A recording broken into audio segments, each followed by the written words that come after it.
Assalamualaikum warahmatullahi wabarakatuh. Waalaikumsalam warahmatullahi wabarakatuh. Bismillahirrahmanirrahim. Alhamdulillahirrahmanirrahim. Selamat pagi ibu-ibu semua. Yang terhormat Ibu Guru SDN Bulatanika dan Ibu Guru TK SDN Bulatanika. Pertama-tama marilah kita panjatkan puji syukur pada Allah Subhanahu wa taala yang telah melimpahkan rahmat taufik serta hidayahnya kepada kita semua sehingga pada hari ini kita dapat berada di ruangan ini dalam keadaan sehat walafiat.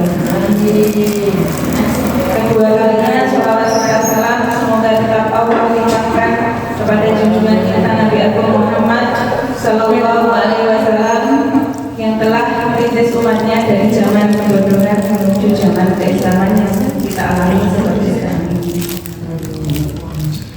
Ibu-ibu, hari ini saya di sini mengajak jenengan semua untuk belajar atau sharing.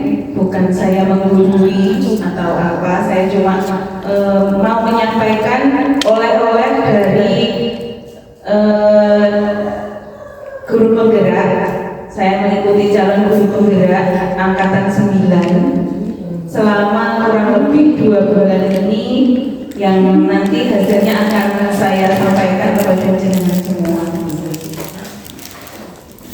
Saya di sini mau berbagi ketika mengikuti guru penggerak.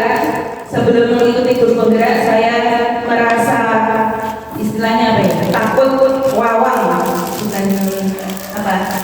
Nanti saya mampu apa atau tidak ketika menjalani kegiatan guru penggerak. Namun ketika saya sudah mengikuti guru penggerak, ternyata tidak semenakutkan yang saya bayangkan. Karena saya tahu kemampuan IT saya juga masih sangat kurang jika dibandingkan dengan teman-teman saya yang masih muda-muda dan energik.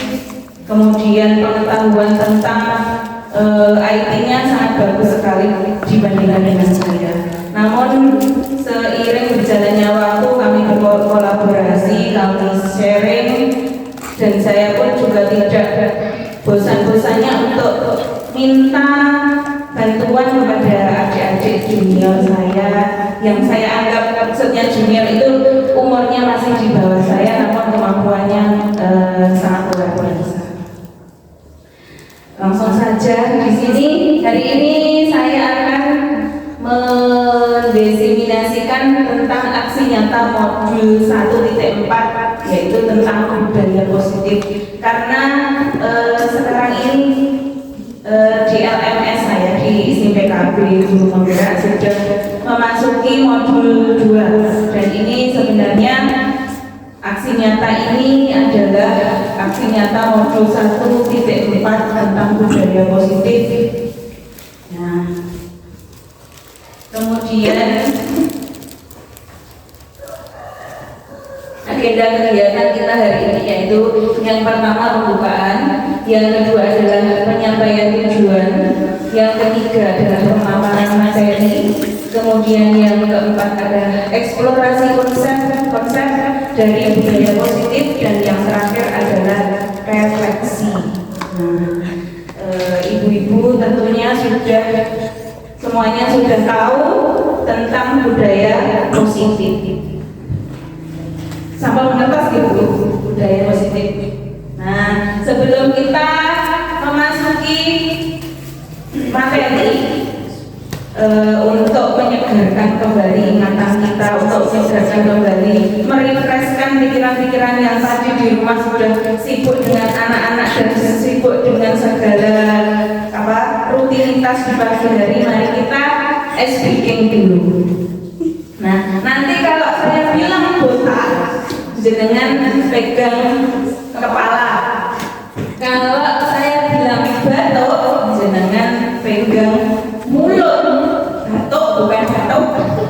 Kemudian kalau saya bilang batik, jenengan pegang bahu. Sudah jelas kira-kira? Nanti yang salah saya tidak Ya, saya suruh nyanyi. Ya, ayo mulai ya. Berdiri apa? Duduk saja. Ya, mulai ya. 1, 2, 3. Botak, batuk,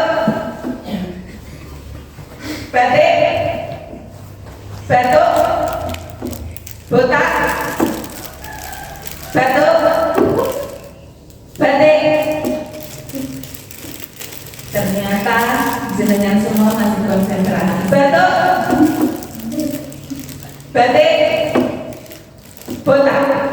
Oke, terima kasih.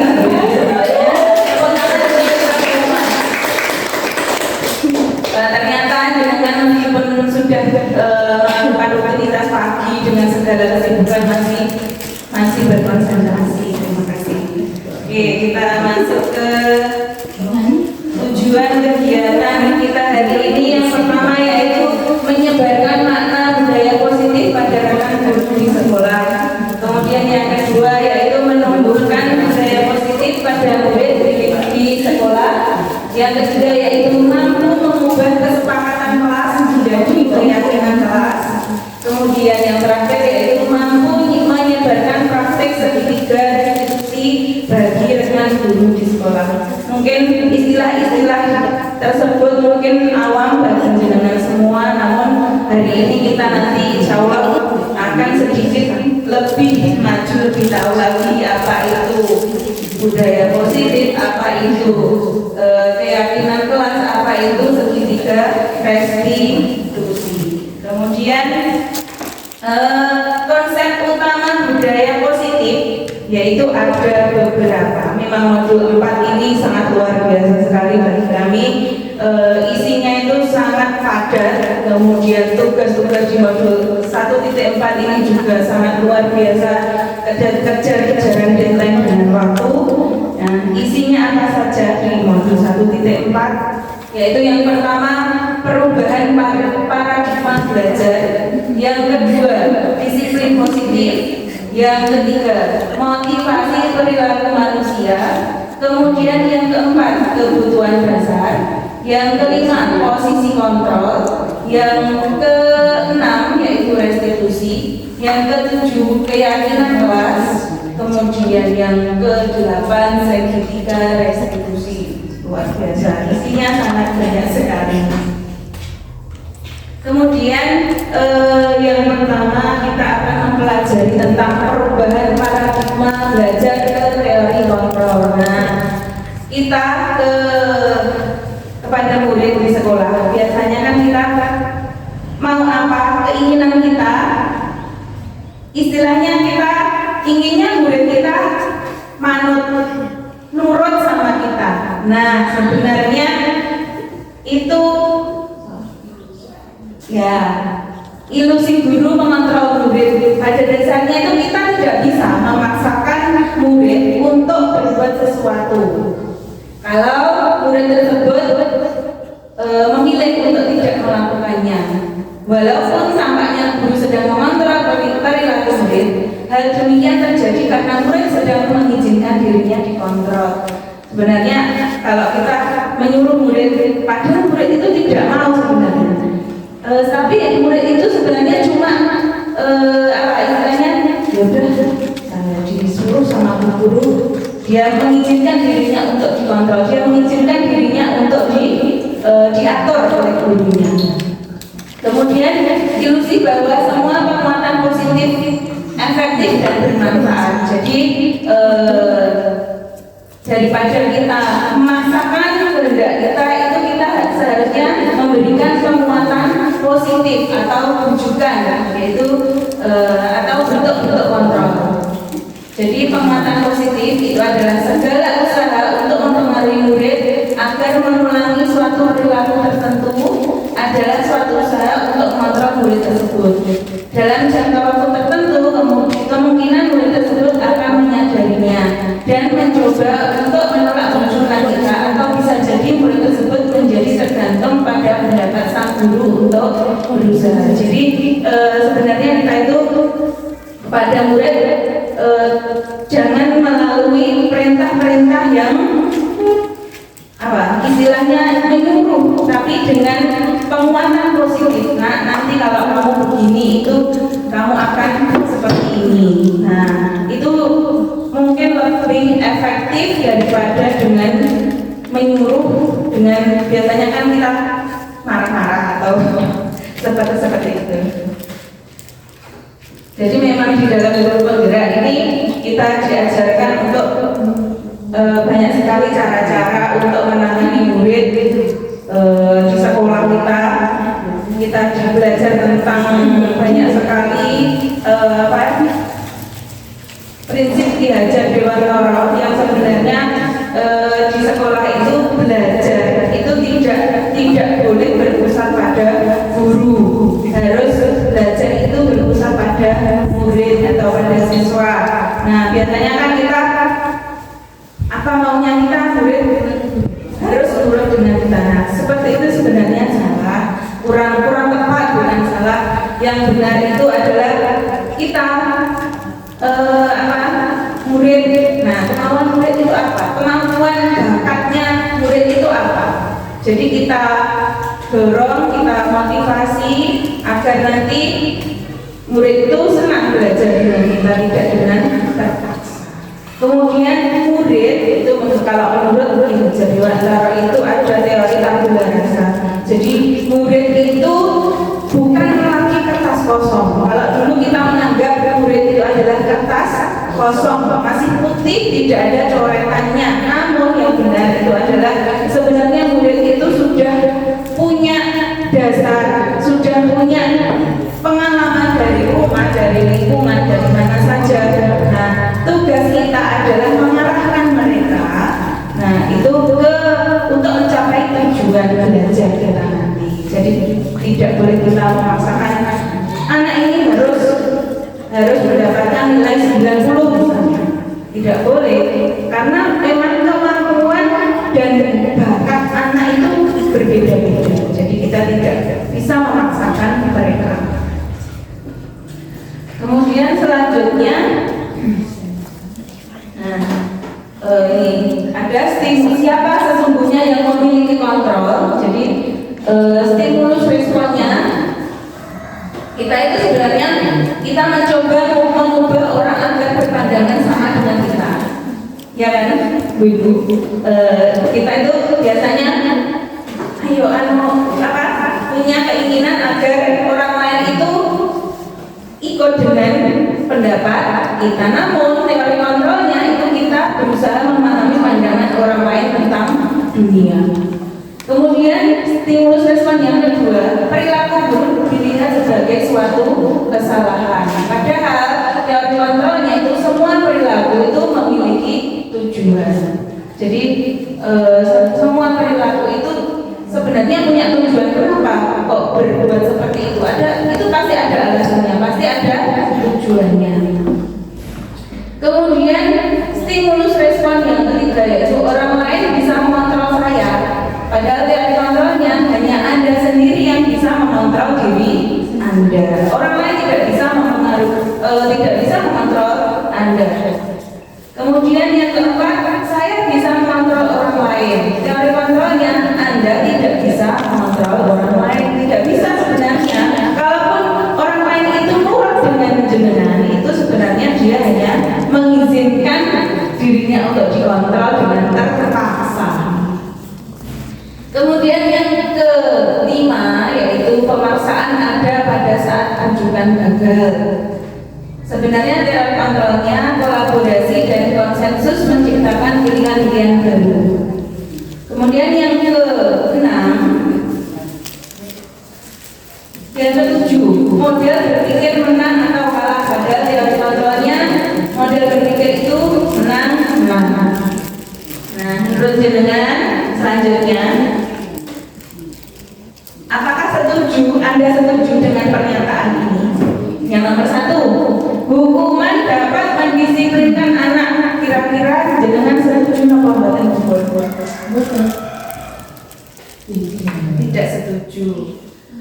Kemudian yang kedua, pemberian hukuman dengan hal positif seperti membaca atau membersihkan halaman sekolah dapat meningkatkan disiplin anak. Apakah dengan dengan hukuman kemudian disiplin anak akan meningkat?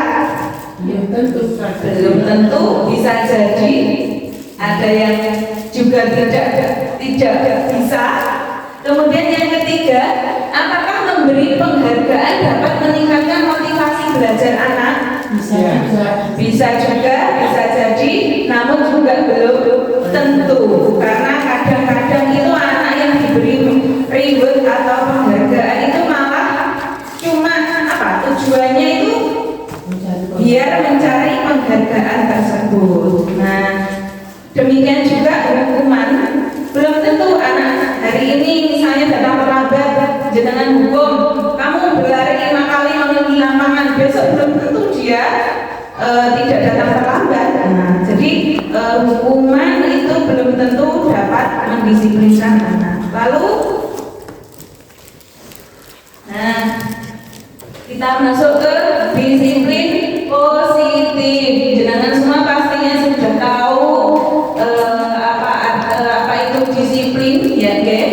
Setiap hari sudah kita laksanakan, sudah kita umumkan kepada anak-anak bahwa disiplin dan seperti itu. Nah, ketika mendengar kata disiplin, apa yang ada di benak Anda, apa yang ada di terlintas di pikiran Anda, ya. Jadi disiplin itu sesuatu yang dilakukan seseorang pada orang lain untuk mendapatkan kepatuhan, ya, untuk mendapatkan kepatuhan.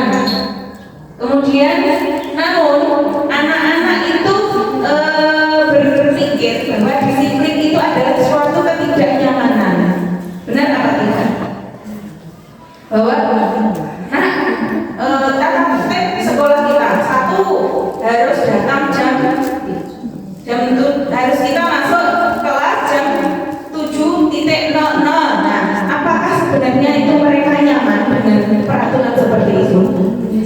Tidak. Mereka itu sebenarnya ada yang berpikiran, nanti kalau dalam perlawanan pasti dihukum sama guru. Nah, seperti itu. Jadi disiplin itu kadang berhubungan dengan ketidaknyamanan. Namun disiplin positif itu sebenarnya tujuannya adalah menciptakan anak-anak yang memiliki disiplin diri sehingga mereka bisa berperilaku dengan mengacu pada nilai-nilai kebajikan universal dan memiliki motivasi intrinsik.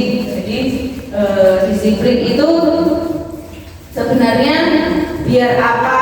Nah, itu sebenarnya seharusnya itu ada motivasi intrinsik atau motivasi yang berasal dari dalam dirinya sendiri. Jadi saya itu disiplin, saya itu datang tidak terlambat ke sekolah itu tidak cuma biar mendapatkan hadiah dari guru. Jadi dia sebenarnya harus punya motivasi biar apa? Kalau saya datang tidak terlambat itu, jadi saya datang terlambat itu biar nanti saya bisa mengikuti pelajaran dengan baik, tidak ketinggalan pelajaran. Jadi dia sebenarnya harus punya motivasi intrinsik. Kemudian disiplin positif merupakan salah satu cara penerapan disiplin yang bertujuan untuk menumbuhkan kesadaran serta memberdayakan anak untuk melakukan sesuatu tanpa sogokan, ancaman maupun hukuman. Jadi disiplin positif itu tujuannya itu biar anak itu melaksanakan disiplin tanpa ada ancaman. Nanti kalau kamu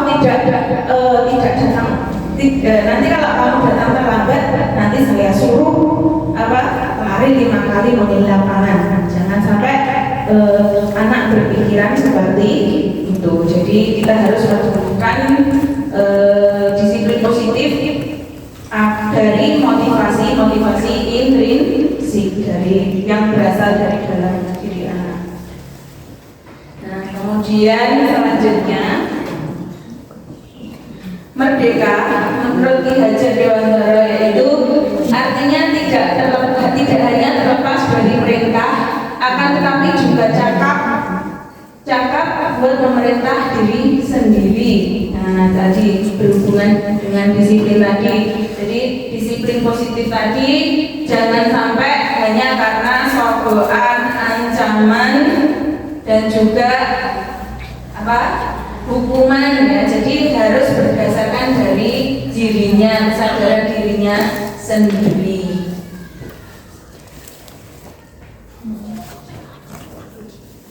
Kira-kira di sekolah ini ibu-ibu sudah menerapkan budaya disiplin positif atau belum?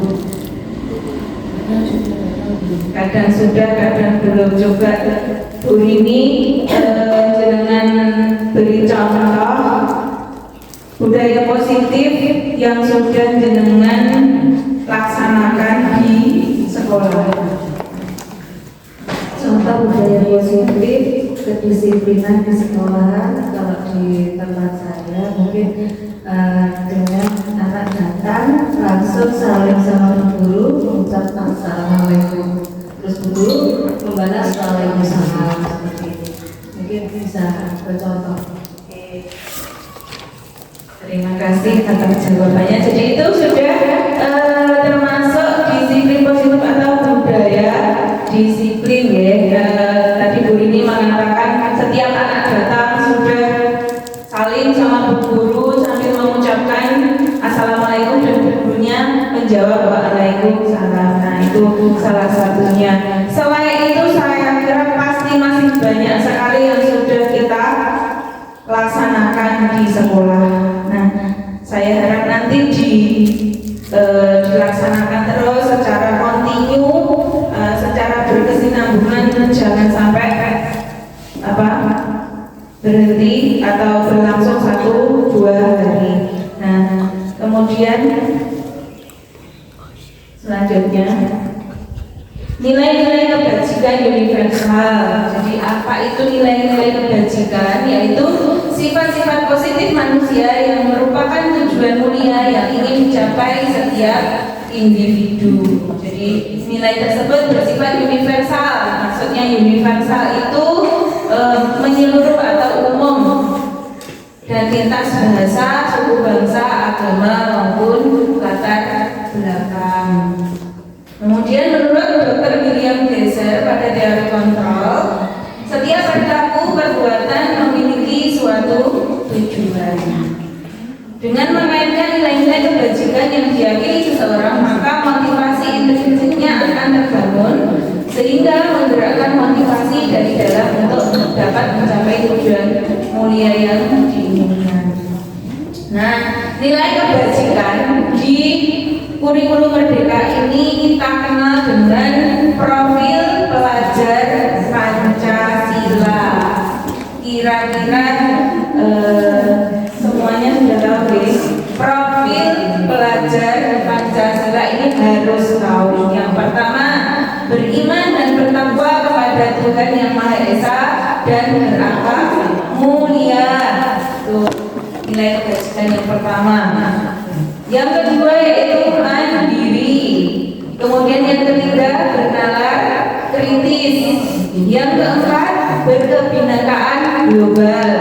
Yang kelima bergotong royong. Dan yang keenam adalah kreatif. Jadi dari disiplin positif atau budaya positif yang kita laksanakan tadi itu nanti diharapkan anak-anak itu mempunyai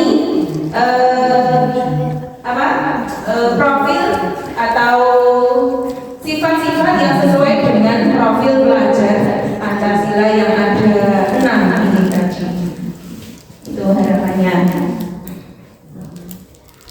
Kemudian yang selanjutnya adalah teori motivasi perilaku manusia. Jadi tadi motivasi tadi sebenarnya ada 2, yaitu motivasi eksternal dan motivasi internal.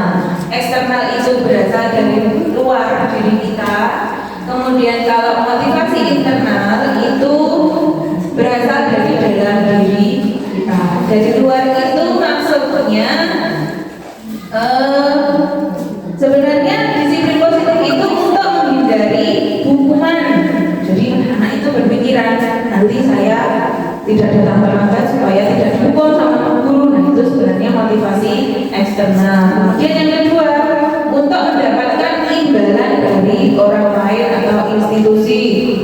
Saya belajar yang rajin biar nanti diberi hadiah sama guru, dapat juara kelas nanti saya diberi hadiah sama guru. Nah itu namanya motivasi eksternal. Kemudian yang kedua, motivasi internal. Nah ini sebenarnya tujuan dari disiplin positif ini agar anak punya motivasi internal, itu untuk menghargai dirinya sendiri. Jadi saya punya disiplin, melaksanakan disiplin itu nanti saya akan menjadi orang yang tadi beriman dan bertakwa kepada Tuhan Yang Maha Esa.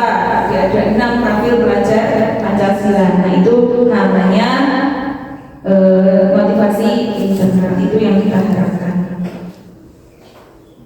Lalu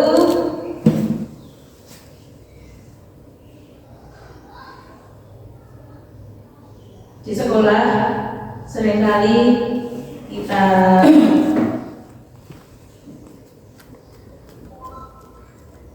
di sekolah, nah ini ada istilah hukuman, konsekuensi, dan restitusi. Bedanya apa? Hampir sama ya, hampir mirip antara hukuman dan konsekuensi. Jadi kalau hukuman itu bersifat satu arah dari pihak guru yang memberikan, dan murid hanya menerima suatu hukuman tanpa melalui kesepakatan atau pengarahan dari pihak guru baik sebelum atau sesudahnya. Kemudian hukuman yang diberikan bisa berupa fisik atau psikis. Murid atau anak disakiti oleh suatu perbuatan atau kata-kata, nah itu hukuman. Jadi berasal dari satu arah dari guru biasanya. Kemudian kalau konsekuensi itu sudah terencana atau sudah disepakati, sudah dibahas dan disetujui oleh murid dan guru. Umumnya bentuk-bentuk konsekuensi dibuat oleh pihak guru atau sekolah, dan murid sudah mengetahui sebelumnya konsekuensi yang akan diterima apabila ada pelanggaran. Pada konsekuensi, murid tetap dibuat tidak nyaman untuk jangka waktu yang pendek. Jadi sebenarnya hukuman dan konsekuensi itu sangat berbeda sekali, namun terkadang kita masih bingung ya membedakan antara hukuman dan konsekuensi. Kalau konsekuensi itu jenengan sudah sepakat dengan murid nanti, misalnya dengan buat kesepakatan di kelas, anak yang datang terlambat nanti konsekuensinya apa, misalnya seperti itu. Lalu itu sudah jenengan bahas dengan anak-anak. Kalau anak misalnya ada anak datang terlambat, kamu keluar aja belajar, misalnya sana di luar, nah itu berarti hukuman. Kalau konsekuensi itu, yuk kemarin kamu kita sudah buat kesepakatan, kalau terlambat bagaimana, nah itu baru konsekuensi.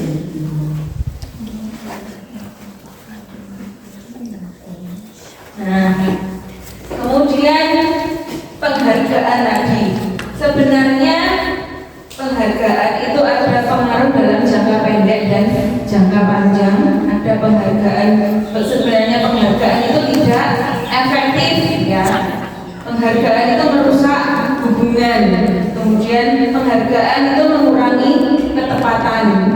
Penghargaan itu menurunkan kualitas. Penghargaan mematikan kreativitas. Penghargaan itu menghukum. Penghargaan tidak menumbuhkan motivasi dalam diri atau intrinsik. Jadi biasanya memang penghargaan itu oleh anak-anak itu dianggap adalah sebuah tujuan. Ya, saya belajar rajin biar dapat juara kelas. Nanti guru itu biasanya pada akhir semester itu pasti memberi reward atau penghargaan, saya diberi buku atau diberi pensil. Nah itu sebenarnya mematikan kreativitas anak. Jadi sebenarnya penghargaan itu seperti itu, tidak menumbuhkan motivasi dalam diri anak, hanya motivasi eksternal. Pasti anak-anak banyak sekali yang berpikir seperti itu. Kemudian perbedaan hukuman dan konsekuensi. Nah ini tulisannya kecil sekali. Nah hukuman itu sesuatu yang menyakitkan harus terjadi. Nah biasanya membuat anak sakit fisik maupun sakit hati untuk jangka waktu yang lama. Anak membenci kedisiplinan. Kemudian anak itu melaksanakan sesuatu dengan paksaan. Kemudian mendorong anak menyakiti diri sendiri. Kemudian konsep diri yang buruk. Kemudian anak belajar untuk menyembunyikan kesalahan. Kemudian biasanya kalau anak itu diberi hukuman itu biasanya marah, memiliki rasa bersalah, dipermalukan, merasa tidak dihargai. Nah, itu perbedaan hukuman. Kemudian kalau konsekuensi sesuatu yang harus terjadi. Kemudian anak merasa tidak nyaman dalam jangka waktu yang pendek karena memang sudah disepakati. Jadi anak sudah tahu nanti kalau saya melakukan ini konsekuensinya ini. Jadi dia itu tidak nyamannya mungkin hanya dalam jangka waktu yang pendek. Kemudian anak lebih menghargai disiplin. Kemudian ada stimulus atau tanggapan dari anak. Kemudian mendorong anak agar mudah menyesuaikan diri. Kemudian anak memiliki konsep diri yang baik. Kemudian anak belajar mematuhi peraturan, dan yang terakhir anak kehilangan hak, dibuat tidak nyaman, diasingkan untuk sementara. Nah itu perbedaannya antara hukuman atau konsekuensi. Jadi jenengan bisa mengoreksi diri jenengan sendiri, apakah saya selama ini melaksanakan memberikan kepada anak itu hukuman atau konsekuensi. Kemudian akibatnya apa jika saya memberikan hukuman pada anak, akibatnya apa jika saya memberikan konsekuensi. Jenengan bisa mengkoreksi diri jenengan sendiri. Pastinya nanti jenengan berpikir, oh lebih baik berarti saya itu memberikan apa konsekuensi atau hukuman.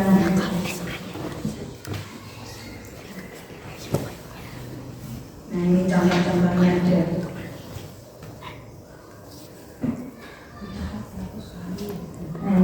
Mencatat 100 kali di dalam buku kalimat saya tidak akan terlambat lagi karena terlambat ke sekolah. Nah itu hukuman atau konsekuensi? Hukuman. Kemudian lari mengelilingi lapangan basket 2 kali karena terlambat hadir di sekolah. Hukuman. Murid diminta untuk push up 15 kali karena tidak menggunakan masker ke sekolah. Itu termasuk hukuman. Kemudian menggantikan kertas tugas teman yang telah dicoret-coret, konsekuensi karena dia sudah mencoret-coret, ya diganti kertasnya. Kemudian membersihkan tumpahan air di meja tulis karena tersenggol pada saat belajar, konsekuensi. Kemudian murid disuruh untuk tidak mengenakan sepatu seharian di sekolah karena tidak mengenakan sepatu hitam, itu hukuman. Kemudian lari mengelilingi lapangan basket 2 kali karena terlambat 10 menit untuk pelajaran PJOK. Nah ini konsekuensi. Itu perbedaan hukuman dan konsekuensi. Kemudian apa itu restitusi? Nah, restitusi ini adalah proses menciptakan kondisi bagi murid untuk memperbaiki kesalahan mereka sehingga mereka bisa kembali pada kelompok mereka dengan karakter yang lebih kuat. Jadi restitusi ini adalah proses untuk mengajarkan murid untuk mencari solusi atas masalah mereka dan membantu murid berpikir tentang orang seperti apa yang mereka ingin menjadi tujuan mulia dan bagaimana mereka harus memperlakukan orang lain. Jadi di sekolah ini sebenarnya kalau ada masalah itu bisa dilaksanakan dengan restitusi.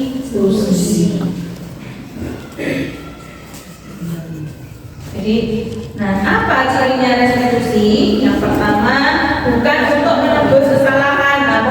belajar dari kesalahan.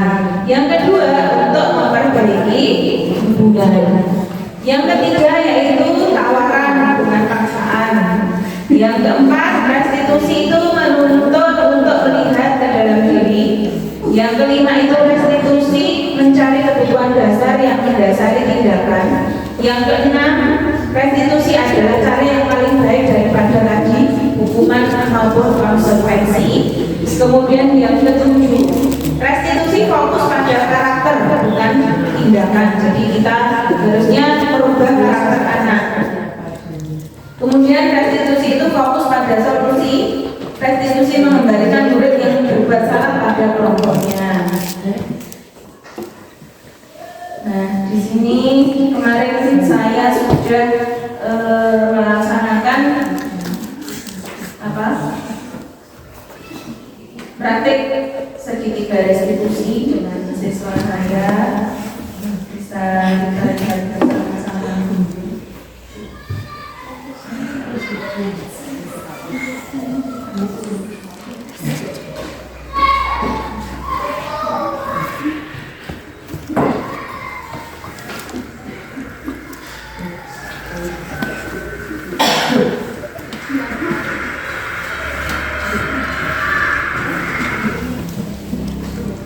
Nah, dari kasus tadi apa?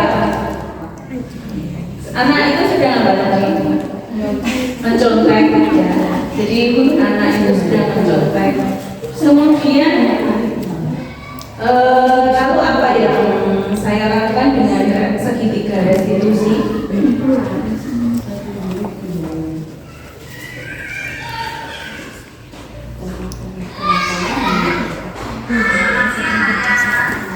Kita simak bersama-sama.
Itu tadi sekilas tentang segitiga restitusi. Jadi kita itu sebenarnya bisa menyelesaikan masalah anak itu di sekolah seperti itu dengan segitiga restitusi.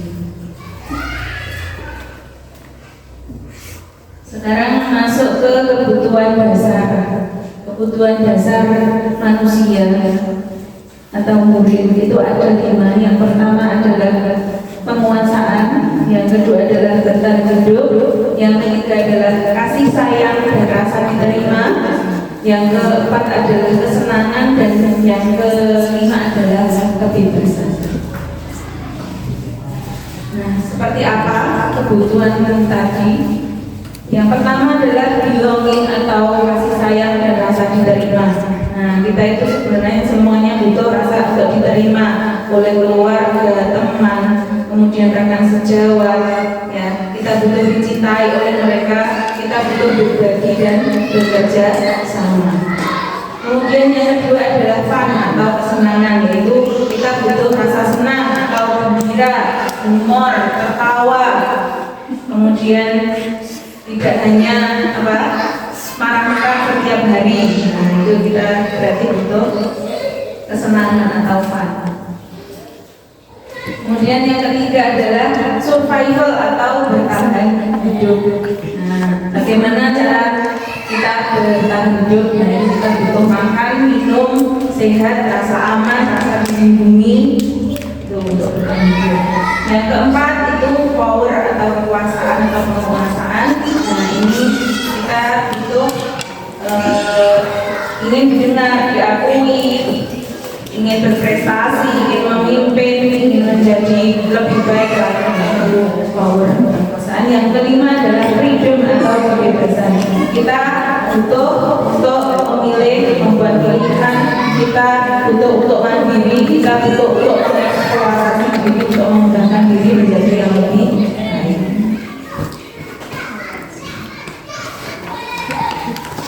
Nah, sebenarnya ketika seorang murid itu melakukan suatu perbuatan yang bertentangan dengan nilai-nilai kebajikan atau melanggar peraturan, itu sebenarnya karena mereka itu gagal memenuhi kebutuhan mereka. Nah, sebagai pendidik kita itu diharapkan untuk mengetahui kebutuhan dasar apa yang mereka inginkan agar anak itu tidak berperilaku negatif. Nah, ini contoh ada sebuah kasus, yaitu Bimo, seorang anak TK, selalu berlari keluar kelas menuju jalan raya di depan sekolahnya yang ramai dengan kendaraannya. Tingkahnya membuat guru Ani bingung dan seringkali lari mengejarnya. Aku senang bermain kejar-kejaran dengan ibu guru, seru katanya. Kemudian identifikasi kebutuhan apa yang sebenarnya diinginkan oleh Bimo. Apakah penguasaan, kesenangan, cinta dan kasih sayang, atau kebebasan? Sebenarnya apa yang dibutuhkan oleh Bimo? Apa kira-kira?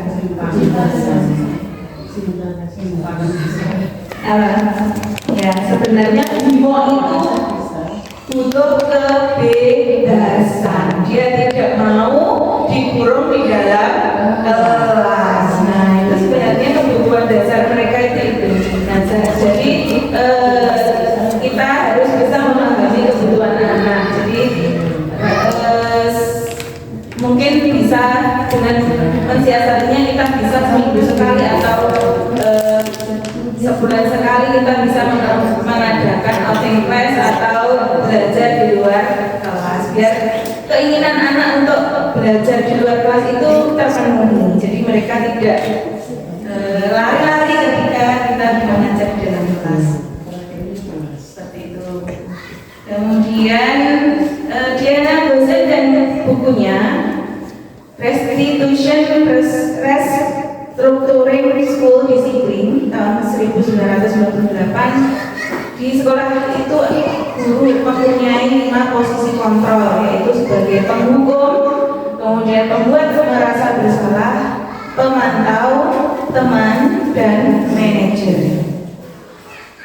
Kemudian penghukum. Seorang penghukum bisa menggunakan hukuman fisik maupun verbal itu kata-kata. Hasilnya kemungkinan murid marah dan mendendam atau bersifat agresif. Ciri-cirinya apa sebagai penghukum? Patuhi aturan saya atau awas. Nah, kemudian kamu selalu saja salah. Kemudian pasti selalu yang terakhir selesai. Nah, seringkali kita dengan tidak sadar kita berkata seperti itu kepada murid. Berarti kita itu sedang berada di posisi kontrol seorang penghukum. Jadi dengan nada suara tinggi, bahasa tubuhnya matanya melotot atau jarinya menunjuk atau menggedek. Nah, terlambat lagi. Kamu saja yang terlambat. Nah, itu berarti guru itu sudah berada di posisi kontrol seorang penghukum. Yang kedua yaitu membuat rasa bersalah. Nah, di posisi kontrol ini guru akan bersuara lebih lembut. Kemudian membuat rasa bersalah akan menggunakan keinginan yang membuat orang lain merasa tidak nyaman, bersalah atau rendah diri. Murid akan merasa bersalah telah mengecewakan ibu atau bapak gurunya. Cirinya, adik, kamu ini bagaimana ya? Kamu kan sudah berjanji tidak terlambat lagi. Tapi kenapa masih terlambat? Berarti kamu sudah mengecewakan ibu. Nah, ibu benar-benar kecewa sama kamu. Nah, itu berarti kalau kata-kata gurunya itu lebih lembut seperti itu, dia sedang di posisi pembuat rasa bersalah. Mungkin dengan lebih lembut, murid itu lebih menyadari kesalahannya daripada kita sebagai penghukum. Anak malah sakit hati biasanya. Yang ketiga, posisi kontrol yang ketiga adalah sebagai teman. Di sini guru tidak akan menyakiti murid, namun akan tetap berupaya mengontrol murid melalui persuasi. Murid lebih senang dan akrab dengan guru. Ini termasuk dampak yang positif. Hanya saja di sisi negatif, murid menjadi tergantung pada guru tersebut. Contohnya, Adi, ayolah, bagaimana sih kamu? Kamu sudah janji ke bapak bukan? Kenapa terlambat lagi? Ambil tertawa ringan, misalnya seperti itu. Jadi posisinya itu tidak serius. Itu juga ada kelebihannya, namun juga ada kekurangannya. Biasanya anak kadang agak tergantung atau kurang respect dengan gurunya, karena tak gurunya sambil senyum-senyum. Nah, terus yang keempat, posisi kontrol memantau. Nah, memantau ini berarti mengawasi. Jadi guru bertanggung jawab atas perilaku murid yang diawasi. Kemudian contohnya memantau dengan suara yang datar, bahasa tubuh yang formal. Adi, tahukah kamu jam berapa kita mulai? Tahu Pak, kamu terlambat 15 menit. Apakah kamu mengerti konsekuensi yang harus kamu lakukan jika kamu terlambat?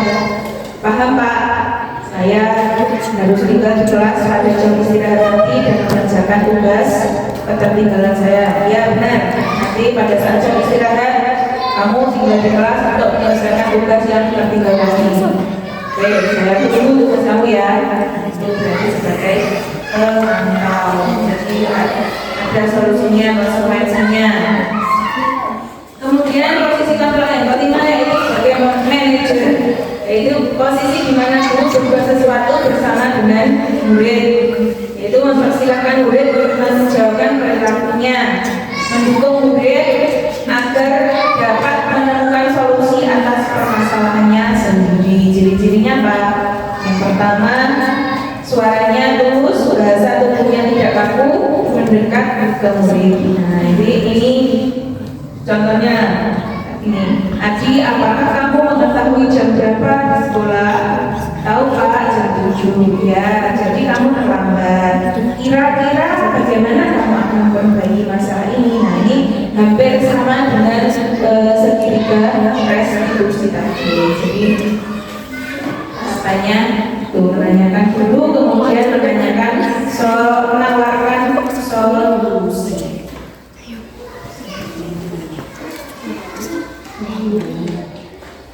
Nah, kemudian mengapa kita sebelum melakukan pembelajaran kita harus mengadakan keyakinan kelas atau tidak hanya peraturan saja? Kenapa? Karena untuk mendukung motivasi intrinsik, untuk kembali ke nilai-nilai atau keyakinan, untuk lebih menggerakkan seseorang dibandingkan mengikuti peraturan-peraturan. Lalu apa itu keyakinan kelas? Nah, keyakinan adalah nilai-nilai kebajikan universal yang disepakati secara tersirat dan tersurat lepas dari latar belakang suku, negara, bahasa maupun agama. Jadi seseorang itu akan lebih bergerak dan bersemangat untuk menjalankan keyakinannya. Jadi karena dibuat bersama-sama, nanti biasanya anak itu dengan keyakinan kelas lebih mudah untuk mentaati peraturan daripada peraturan yang dibuat oleh sekolah ini atau perguruan tinggi.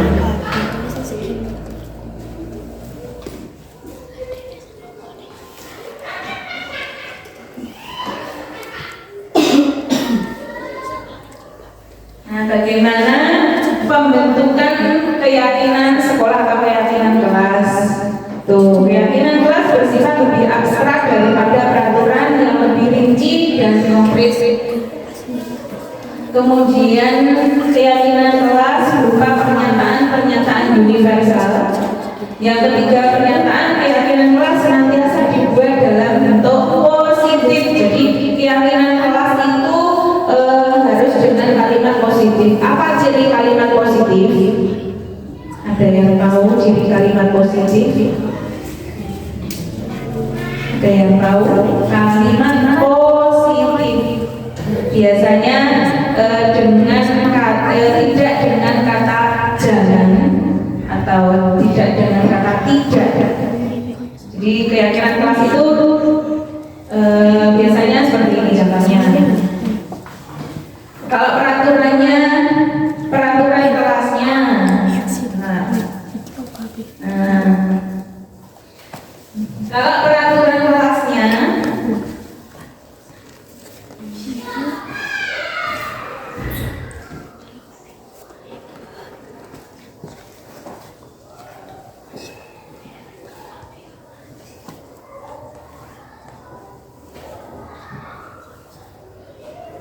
kalau peraturan kelasnya itu selalu kembalikan buku ke tempatnya, itu kan perintah kan, kalimat perintah. Nah, kalau keyakinan kelasnya berarti tanggung jawab. Tanggung jawab itu apa saja, banyak sekali tanggung jawab, termasuk mengembalikan buku ke tempatnya. Kemudian kalau peraturannya dilarang mengganggu orang lain, keyakinan kelasnya apa? Menghormati orang lain. Jadi kalimat-kalimat yang digunakan adalah kalimat-kalimat positif. Ya, kemudian yang peraturan kelasnya hadir di sekolah 15 menit sebelum pembelajaran dimulai. Nah, keyakinan kelasnya apa? Menghormati orang lain, berkomitmen. Terus kalau peraturannya dilarang, nah dilarang ini kan bukan kalimat positif. Nah ini keyakinan kelasnya keselamatan, menghormati orang lain atau berkomitmen. Kemudian kalau peraturannya dilarang melakukan kekerasan, ini keyakinan kelasnya juga menghormati orang lain atau keselamatan. Kemudian kalau peraturan di sekolah dilarang menggunakan narkoba, keyakinan kelasnya berarti menjaga Kemudian kalau peraturan kelasnya, peraturan sekolahnya bergantian atau menunggu giliran, yaitu keyakinan kelasnya bersabar atau menghormati orang lain. Kemudian kalau peraturan kelasnya gunakan masker, berarti keyakinan kelasnya kesehatan atau keselamatan, menjaga kesehatan atau menjaga keselamatan. Kalau peraturan kelasnya jangan berlari di kelas, karena di keyakinan kelas itu jangan menggunakan kata positif, jadi juga menjaga keamanan. Bisa diringkas, jadi keyakinan kelas itu bisa diringkas, namun arahnya sudah ke semua arah, ke semua pihak.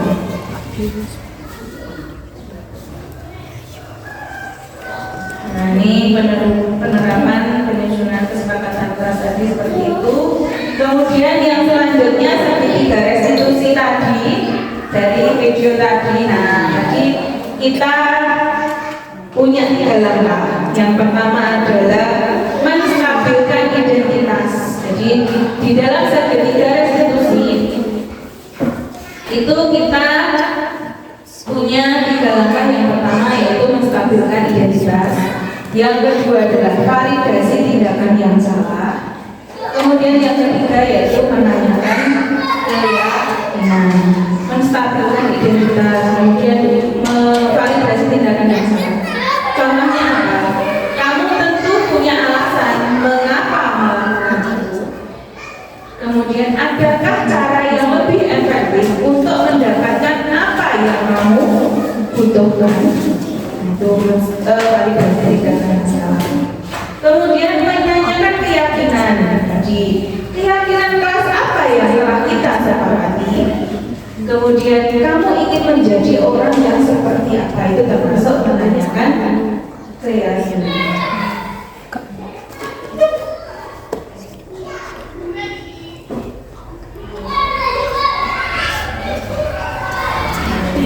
Jadi menstabilkan identitas itu untuk membuat anak yang merasa gagal karena berbuat salah menjadi positif terhadap dirinya. Berbuat salah itu hal manusiawi. Semua orang itu pernah melakukan kesalahan. Tidak ada orang yang sempurna. Bapak Ibu juga pernah berbuat salah. Contoh menstabilkan identitas. Kemudian validasi tindakan tadi. Nah, ini validasi kebutuhan. Gurunya berkata, kamu bisa saja kan melakukan hal yang buruk, tapi kamu tidak melakukannya kan? Nah, kamu pasti punya alasan mengapa kamu melakukan hal tersebut. Kemudian apa yang penting bagi kamu? Kamu boleh tetap berusaha menjaga sikap itu, tapi tambahkan sikap yang lain yang itu validasi kebutuhannya seperti itu. Yang terakhir yaitu menanyakan keyakinan. Nah, setelah melihat anak melakukan kesalahan, lalu kita hubungkan dengan norma sosial dan nilai-nilai yang mendasari manusia berinteraksi dengan orang lain. Lalu apa yang kita katakan kepada anak? Di antaranya yang pertama, 1, nilai apa yang kita percaya di sekolah ini atau di kelas ini. Kemudian nilai-nilai universal apa yang telah kita sepakati. Kemudian kelas yang ideal itu seperti apa sih? Nah, kamu ingin jadi anak seperti apa? Apa yang kamu rasakan ketika kamu melakukan itu? Contoh menanyakan keyakinan tadi di dalam segitiga restitusi tadi sudah.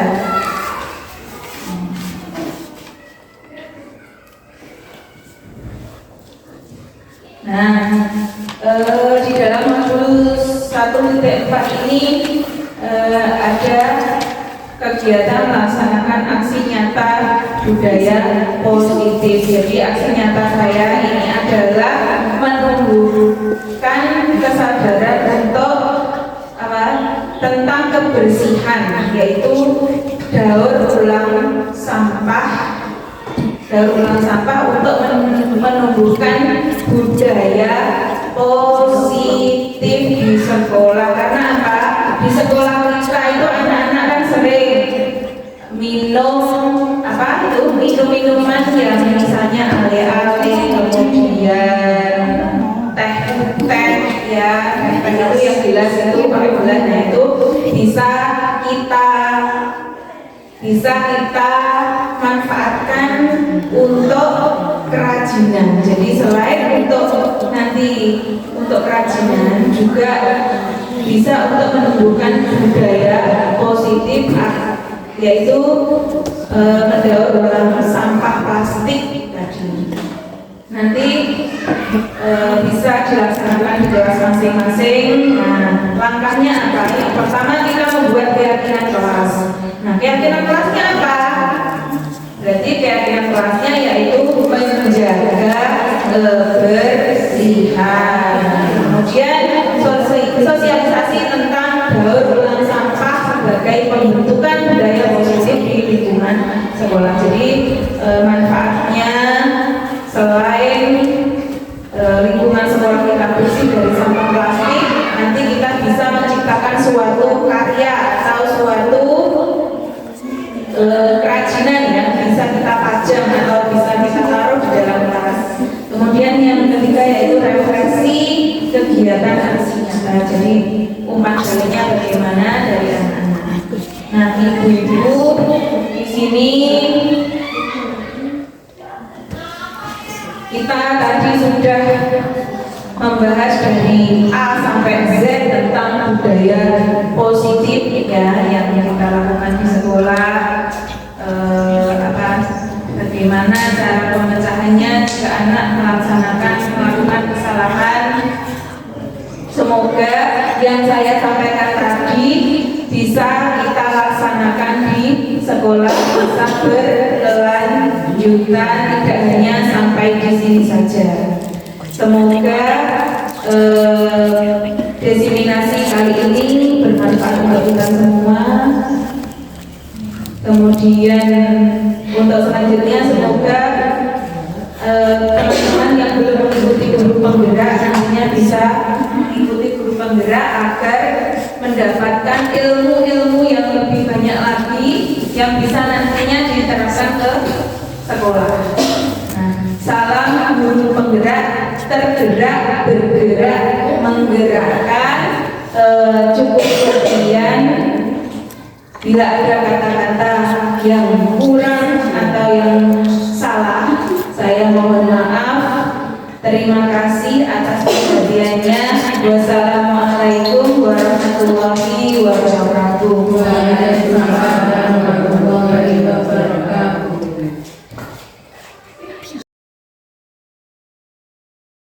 Assalamualaikum warahmatullahi wabarakatuh. Waalaikumsalam warahmatullahi wabarakatuh. Ya, anak-anak, hari ini kita akan mempelajari tentang daur ulang sampah, ya, daur ulang sampah plastik agar untuk mengurangi sampah yang ada di sekitar kamu.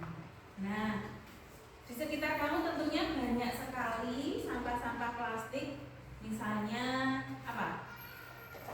Botol minuman, kemudian bungkus-bungkus jajanan, ya. Nah, kita di sini akan membuat daur ulang sampah dari bahan botol minuman. Nah, gunanya untuk apa? Agar lingkungan bisa bersih. Nah, kamu makan permennya di sini. Ya. Kemudian sebelum kita membuat daur ulang, kita buat dulu keyakinan kelas. Keyakinan kelas kita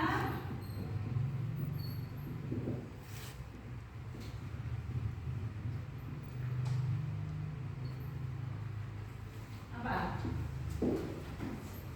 Harus apa? Iya. Menjaga kebersihan itu bisa di lingkungan mana? Di lingkungan kelas, di lingkungan halaman sekolah. Kalau di rumah ya di lingkungan